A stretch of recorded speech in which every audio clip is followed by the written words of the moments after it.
poor, persecuted women, human history is full of bitter experiences in which women suffered physical torture, mental torment, social constraints, economic exploitation, and political marginalization in all avenues of life.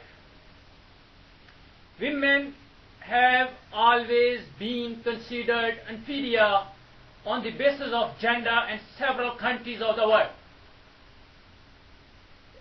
Women's participation in the mainstream political life into the post-modern era continues to be marginalized. America, for example, as a supposedly great democracy, still has never had a women president, and there still have never been a female General Secretary of the United Nations, in spite of organizations' own cherished human rights and gender equality related conventions. In 2008, Hillary Clinton was ambitious to contest presidential elections, but she lost intra-party elections against Barack Hussain Obama, who has been elected the first black president of America to enter into the White House. Indira Gandhi of India and Benazir Bhutto of Pakistan rose on the political horizon in their respective countries, but both were assassinated. Margaret Thatcher, who is hailed as Iron Lady in the political history of the world, successfully governed the United Kingdom for several years, but did not really in the process advance the status of women in that country. In Bangladesh, Sheikh Hasina Wajid and Khalida Zia have been handling the bridles of political power. Similarly, Gloria Arroyo of Philippines and Angela Merkel of Germany are holding top slot posts of their respective countries. In India, Sonia Gandhi is playing the role of a kingmaker. These examples testify that there is no flaw in the female community that can marginalize them in the corridor of power, but it is the undue gender bias that has deprived them of their genuine political rights.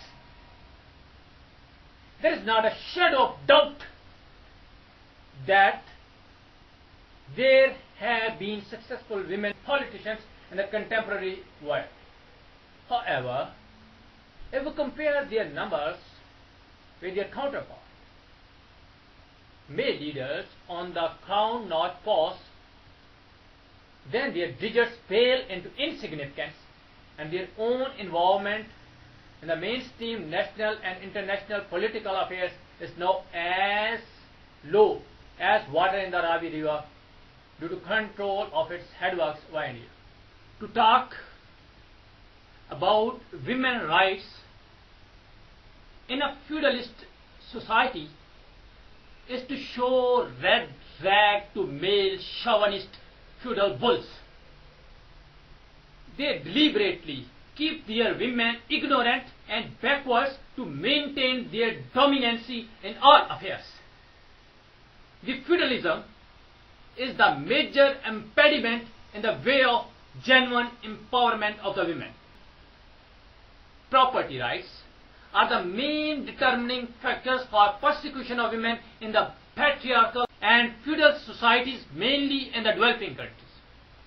For example, in the subcontinent, due to deep-rooted cultural effects and widespread illiteracy, demanding of property rights by women from their brothers is considered immoral, especially in the countryside.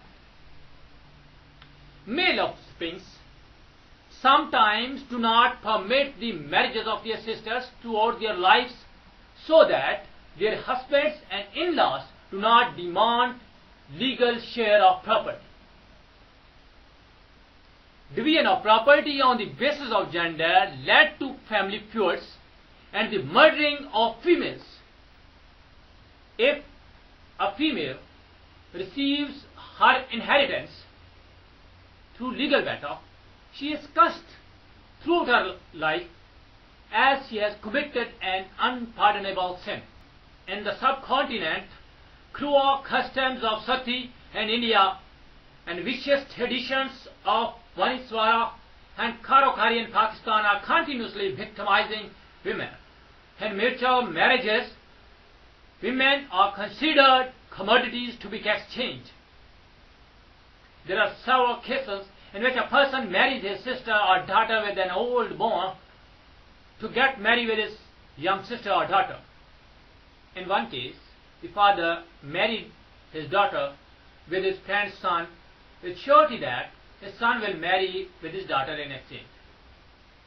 After 2 years of the marriage, the son refused to marry with the sister of his brother-in-law. In retaliation, the in-laws of his sister compelled the son to divorce his wife to let her to bear the brunt of this social stigma. Divorce is considered a dishonor in our feudalistic society. The life of a divorced lady remains packed with melancholies and agonies. She returns to her parents' home, near and dear ones curse her throughout her life. After divorce, she is forcefully parted from her children to suffer grief of separating from her own children. Remarriage of a divorced lady is also disliked in our feudalism engrossed society. Due to dominant effect of Hindu culture, remarriage of a lady even after death of her husband is not encouraged in our society. It is tremendously ironic that victims of rape are humiliated, especially in feudal societies. The mental anguish through which a modest woman passes after such hair-raising tragedy is beyond imagination. There is no solace for her but a lifelong punishment and social disgrace for the crime in which she was suffering. There is crying need to provide psychological treatment to such victims, and the perpetrators who victimize should be severely punished to make them example for the rest of such nefarious elements of the society.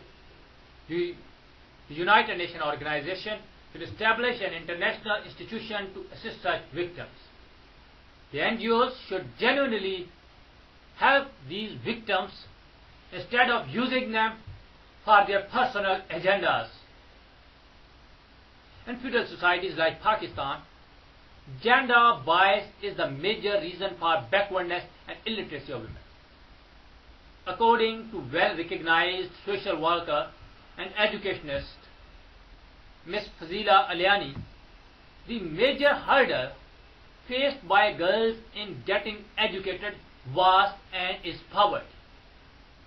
The male child is given preference because he would be the future breadwinner for the family, whereas it is taken for granted that the female child would eventually get married and leave, so why waste money educating her? Poverty is also a major problem faced by women community. Begum Sabha Musharraf, while delivering a speech at Microcredit Summit commenced in New York in November 2002, pinpointed towards poverty of family units.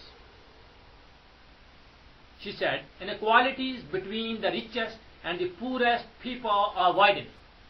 Women are worst hit by poverty, and with them the family unit gets entangled in a vicious cycle of poverty, ignorance, disease, and even more poverty. In the Western countries, divorce is very costly procedure. Therefore, and to avoid fixing the problems of divorce, the couples do not marry and indulge in illicit sexual relations. Millions of couples live in the Western society without marriage under the same roof. Therefore, the number of illegitimate children is as rapidly increasing in these states as atmospheric pollution in the squatters of cities of the developing countries. It is ironic that people in the developing countries idealize this morally stressed and shallow Western civilization that has deteriorated the family institution. Due to diverging from socially, religiously and morally acceptable pathways, the Western countries are harvesting bitter fruits of promptly growing extramarital relations, frequently progressing sexually transmitted diseases, swiftly mounting gay marriages, quickly increasing divorce rates, and rapidly increasing illegitimate children. The Western countries got a lot after the American Revolution of 1775 and the French Revolution of 1789. They got freedom of expression and democratic culture, but they committed two blunders. Firstly, they divorced religion not only from the affairs of the state but also from their own lives. Majority of the people have turned into agnostics and atheists. Therefore, they commit sins without any sense of accountability afterwards. Secondly, they adopted capitalistic economy that gave birth to materialism and cutthroat competition. The degradation of family life and our spiritual interconnectedness with each other as human beings and skyrocketing cost of living pushed women out of their houses to work in offices, factories and commercial markets that gave birth to uncountable social evils. Instead of emancipating women, these unfortunate steps have degraded them. Their femininity is being exploited at their working places by their male bosses. Old hand, fabulous fat cats employ beautiful women as secretaries. It is an open secret that they use them to materialize their sensual pleasures in return for monetary benefits. Shameless, chauvinistic oriented, commercially inspired advertisements have made the women a source of income. Women are projected in such a shameless manner that is against their dignity as human beings. It is disparaging that commercial market vendors are exploiting their femininity for the sake of fat wads of pink notes. Telecasting of women in the movies as a sexual commodity has further deteriorated their social status. Co-education in various learning institutions is another illusory way of empowering women. They are deceptively taught that they can grow more normally with males than females. Let us examine the elite institutions of any country on the surface of this globe. Every sane person can find uncountable social evils in these institutions that are the byproduct of these genderless institutions. In co-educational institutions, female students are being exploited by the male teachers and vice versa, especially for giving undue favor in examination and educational career. The students of these institutions concentrate on seeking proper couple for sexual pleasures instead of concentrating on their education. Dr. Yunus of Bangladesh did an unprecedented task to emancipate the poor women of his country from the shackles of poverty. The international community has recognized his services by awarding him and his Grameen Bank the Nobel Peace Prize. The other countries should follow this brilliant example for economic emancipation of the women. In the northern areas of Pakistan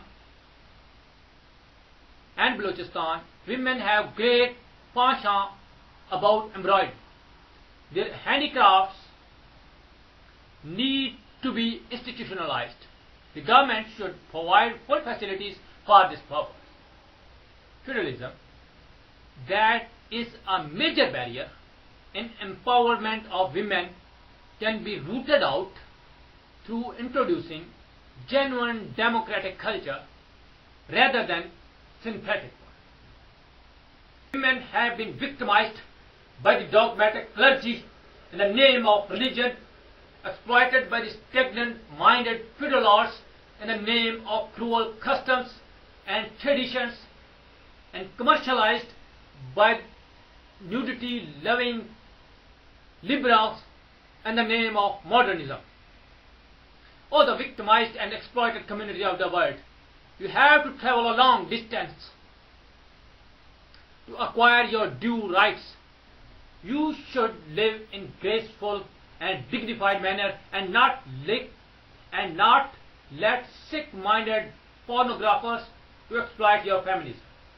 You must keep hope alive while marching towards your destiny of honorable social status, educational qualification, political participation, and economic emancipation. You have to break the back of feudalism, that is major barrier in granting due rights to women.